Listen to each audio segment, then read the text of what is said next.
Everyone இன்னைக்கு வந்து பார்த்தீங்கன்னா நம்ம பிஎஸ்சி ஸ்டாக்கை பற்றி பார்க்குவோம். எல்லாத்துக்குமே தெரிஞ்சது பிஎஸ்சி போர்டு வந்து பார்த்தீங்க அப்படின்னா போனஸ் வந்து அப்ரூவல் வந்து பண்ணியிருக்காங்க 2:1. அதாவது உங்ககிட்ட ஒரு ஷேர் இருந்ததுன்னா அவங்க வந்து 2 ஷேர் வந்து தருவாங்க. இதுக்கு முன்னாடி மார்ச் 2022 வந்து பிஎஸ்சி வந்து பார்த்திங்கன்னா போனஸ் வந்து அனௌன்ஸ் பண்ணாங்க. அதுக்கப்புறம் ஸ்டாக் வந்து வேறு லெவல் அப்படியே மேலே வந்துச்சு.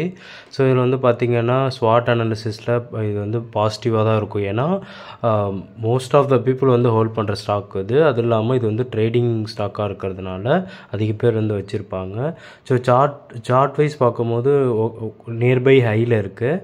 இதோட மார்க்கெட் கேபிட்டலைசேஷன் வந்து பார்த்திங்கன்னா 75,000 கோடி கிட்டே இருக்குது. பி ரேஷியோ அதிகமாக தான் இருக்கும். ஏன்னா 80 கிட்டே இருக்குது. ஏன்னா இவங்க நல்ல ரிசல்ட் கொடுக்குறாங்க, நல்ல ரெவன்யூ எல்லாமே வருது. பட் ரிசல்ட் வைஸ் முன்னாடிலாம் பார்த்தோன்னா எல்லாமே நல்லாவே இருக்குது. ப்ராஃபிட்டும் நல்லாவே தான் பண்ணிகிட்ருக்காங்க இவங்க. ஸோ நீங்கள் கன்சிடர் பண்ணணுன்னா கன்சிடர் வந்து பண்ணலாம். லைட்டாக ப்ரைஸ் டு ஏர்னிங் ரேஷியோ வந்து லைட்டாக நெகட்டிவாக இருக்குது. மற்றபடி எல்லாமே ஓகேவாக இருக்குது. ஷேர் ஹோல்டிங் பேட்டர்ன் அப்படின்னு வந்து பார்த்தோம் அப்படின்னா நம்மளுக்கு வந்து பப்ளிக்கில் வந்து 50%, ப்ரொமோட்டர் வந்து பார்த்திங்க அப்படின்னா ப்ரொமோட்டர்ஸ் வந்து கொஞ்சம் கம்மியாக தான் வச்சுருக்காங்க. எஃப்ஐஐ வந்து 16% வச்சுருக்காங்க. மியூச்சுவல் ஃபண்ட் 9.7, அதர்ஸ் வந்து 24% கிட்ட வந்து வச்சுருக்காங்க ஃப்ரெண்ட்ஸ். ஸோ இதுதான் டோட்டலாக.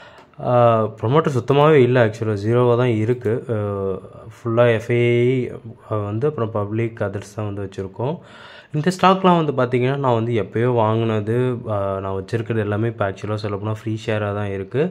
நீங்கள் சப்போஸ் போனஸ்க்காக வாங்குறீங்கன்னா நீங்கள் லாங் டேர்ம் வச்சுருக்கீங்கன்னா மட்டும் இதை வந்து கன்சிடர் பண்ணுங்கள்.